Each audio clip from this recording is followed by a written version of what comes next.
Video ini dibuat atas tujuan berkongsi ilmu semata-mata. Ia tidak dibuat untuk menghina atau menjatuhkan kredibiliti mana-mana pihak, organisasi atau jabatan.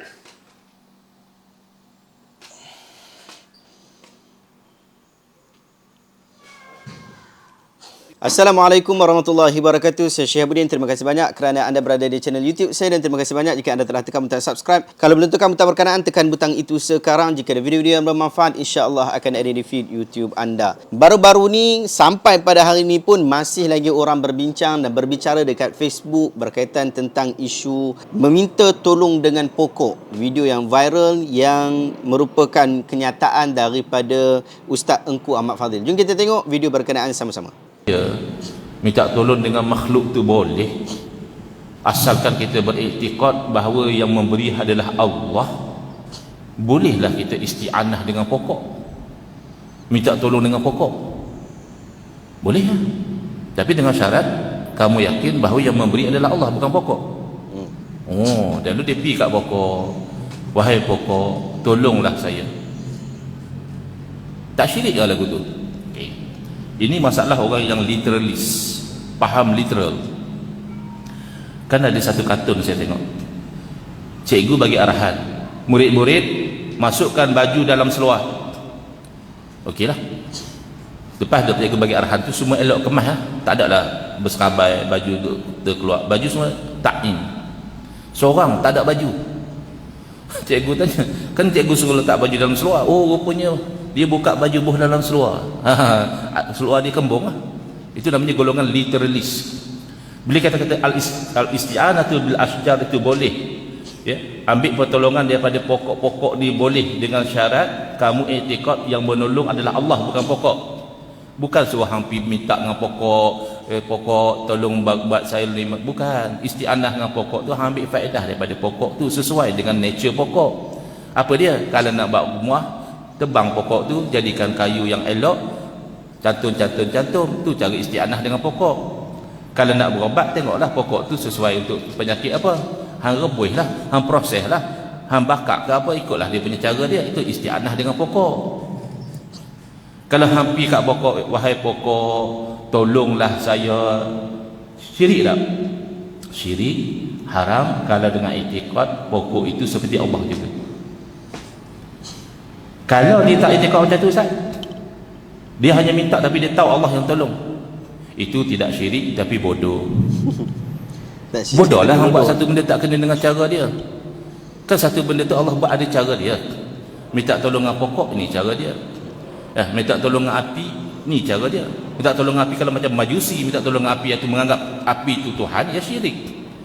Minta tolong dengan api itu hang guna api untuk panaskan badan, hang guna api untuk masak makanan, tu makna isti'anah dengan api. Bukan api ke api tolong saya nak exam ni, api tolong saya nak kerja ni. Tu tak cerdik lah. Awak jadi lagu tu, dah mengaji tinggi-tinggi sampai PhD pun tak cerdik, susah lah. Jadi conclusionnya, tauhid uluhiyah setakat mengatakan bahawa wajib kita itu menyembah kepada Allah sahaja, haram dan syirik menyembah kepada selain daripada Allah, itu adalah konsep yang benar.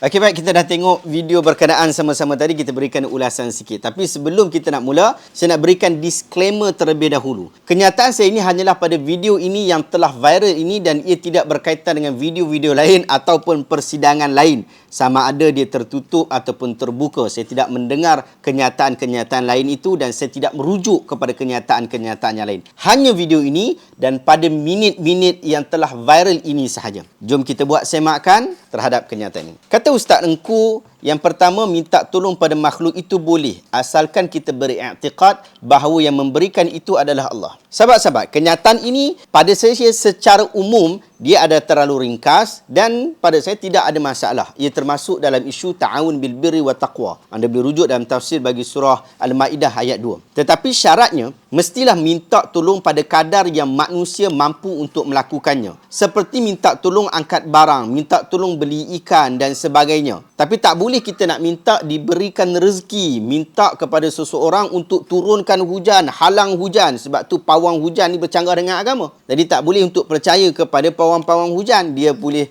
bagi hujan hari ni kepada tempat sekian-sekian, esok tak bagi. Itu semua bercanggah daripada sudut akidah kita. Sebab kita boleh minta kepada manusia pada perkara yang berada pada kadarnya sahaja, kerana itulah yang diberikan kemampuan oleh agama. Perkara yang kita tak boleh minta, macam kita dah sebut tadi berkaitan tentang minta rezeki, minta turunkan hujan dan sebagainya, itu ia tidak berada dalam kadar kemampuan manusiawi. Maka kita tak boleh untuk melebihi had berkenaan. Kemudian yang kedua, Ustaz Engku sebut, maka bolehlah beristi'anah pada pokok. Minta tolong pada pokok. Kemudian Ustaz Engku kata, mai satu mangkuk hayun ni, dia pergi minta kepada pokok, wahai pokok, bantulah aku. Ustaz Engku sebut, ini adalah kumpulan-kumpulan yang literalis. Masalah kepada kumpulan yang literalis. Ustaz Engku jelaskan bahawa maksud isti'anah dengan pokok ialah mengambil faedah daripada pokok berkenaan sesuai dengan nature pokok itu. Menarik apabila Ustaz Engku sebut, kalau orang beriktikad minta kepada pokok macam minta ke Allah, maka boleh jadi syirik dan kufur. Ini kata-kata yang bagus sahabat-sahabat. Ia perlu dihighlightkan dan ia cukup benar. Sefaham saya, contoh yang paling dekat dengan apa yang Ustaz Engku sebut ini, macam orang duk minta dekat pokok-pokok keramat. Dulu memang famous orang minta dekat pokok keramat. Yang tu dia termasuk di dalam syirik, meminta dan beriktikad bahawa benda itu boleh memberikan kelebihan, memberikan kebaikan dan mudarat kepada seseorang. Tapi Ustaz Engku tak habis macam tu saja, dia sambung lagi. Dia kata jika beriktikad macam tu tapi tetap minta dekat pokok, yang ni dia tak jadi syirik, yang ni dia jadi bodoh. Waktu tengok video ni kali pertama, waktu Ustaz Engku sebut tentang isu ni, dia tak sebut lagi perkataan bodoh tu. Saya kata, ni mesti bodoh ni. Jadi sebenarnya saya bersetuju dengan Ustaz Engku dalam hal ini, iaitu dia tidak syirik tetapi dia bodoh. Sahabat-sahabat, secara umumnya, apa yang saya dapat faham daripada kuliah Ustaz Engku ini, tak ada masalah. Apa yang saya lihat daripada komen kawan-kawan saya di Facebook yang menyalahkan beliau hanyalah komen-komen yang berlegar pada istilah yang sepatutnya digunakan. Patut guna perkataan yang lain, bukan perkataan isti'anah, guna perkataan memanfaatkan, itu adalah lebih tepat. Itu hanyalah kritikan atas kertas sahaja, tetapi bukan pada dasarnya. Demikian juga ada yang troll, kata Ustaz Engku, dengan mengatakan seolah-olah boleh dah minta kepada pokok. Sedangkan pada hemat saya, itu bukanlah maksud tuan badan. Yang saya faham daripada keratan pendek video ini, pendek yang lebih kurang 3 minit saja, Ustaz Engku mengatakan orang yang pergi minta dekat pokok itu adalah orang yang bermasalah. Sama ada dia itu bermasalah daripada sudut akidah dengan pegangan akidah yang salah, ataupun dia bermasalah dari sudut mentalnya kerana dia meminta pada perkara yang tak patut dia minta. Bukan dia kata orang yang faham Tauhid 3 itu bermasalah secara khusus. Jadi yang literalis di sini adalah orang yang bodoh piang, yang tak faham maksud orang cakap. Itu maksud dia. Boleh jadi kepada golongan yang beriktikad dengan Tauhid 3, boleh yang beriktikad dengan Tauhid 20, boleh berlaku kepada orang yang memang tak faham langsung Tauhid 3, tak faham langsung Tauhid sifat 20. Boleh jadi kepada orang-orang berkenaan sebab dia bodoh piang. Sebab tu saya beberapa kali tengok video ni dan saya setuju apabila Ustaz Engku kata orang yang minta kat pokok ini adalah orang yang bodoh. Dia tak syirik sebab tak lengkap syarat syirik. Jadi kita tak boleh kata dia syirik. Tapi yang lengkap pada dia adalah syarat bodoh. Apa kejadahnya minta dekat pokok dalam keadaan hantar pokok tu tak boleh bagi manfaat dan mudarat. Ia juga bukanlah wasilah untuk dimakbulkan permintaan. Ini adalah sama seperti pakai cincin kayu kokar. Kalau kita pakai sebagaimana kita pakai cincin biasa, tak ada masalah. Mungkin ia adalah sisi perhiasan kepada lelaki dan wanita yang dibenarkan agama, dan kita pilih untuk pakai, tak ada masalah. Maka ia tak ada kaitan dengan pengharaman, kekufuran dan syirik. Tapi apabila hang pakai cincin kayu kokar, awak akan kata awak dapat kelebihan khusus macam Thor bila dia pakai zirahnya bersama dengan Stormbreaker. Dia punya kapak sakti tu, yang menjadi satu-satunya senjata yang boleh melukakan Thanos.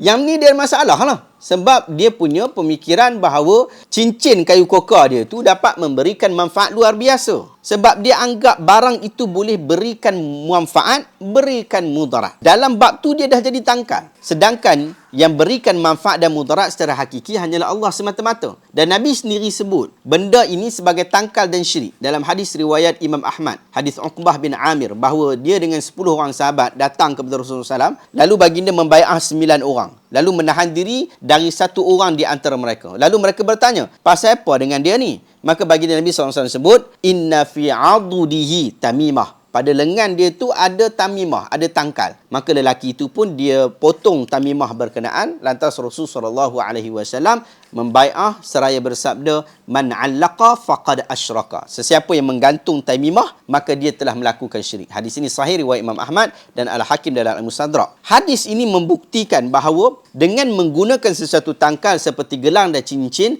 dengan i'tiqad bahawa ia dapat memberikan manfaat, maka ia adalah syirik. Inilah yang disebutkan oleh Imam Az-Zahabi rahimahullah dalam kitab Al-Kabair yang saya dan tim telah terjemahkan buku ni. Saya letakkan link dekat bahagian description. Tapi kalau dia kata Allah lah yang boleh memberikan manfaat, Allah lah sajalah yang boleh memberikan mudarat, saya pakai kayu kokar ni sebagai wasilah sahaja, maka dia tak syirik. Cuma dia bodoh, dia salah menggunakan wasilah. Sama sajalah macam kes motivator. Dia suruh pergi minta doa kat kucing. Kononnya kucing tu tak berdosa, jadi boleh minta doa kat kucing. Tu pun samalah. Dia bukan isu syirik, tapi isu kes bodoh piang. Wasilah ni, dia bukan boleh main-main suka-suka hati nak pibuh wasilah ni adalah wasilah, itu wasilah. Tak boleh. Agama dah tetapkan wasilah-wasilah tu. Ada doa terus kepada Allah, ada meminta doa daripada orang soleh, menjadikan amal kebaikan kita sebagai tawasul. Yang ni adalah wasilah-wasilah spiritual yang dibenarkan. Demikian juga ada wasilah fizikal, seperti mana yang Ustaz engkau jelaskan.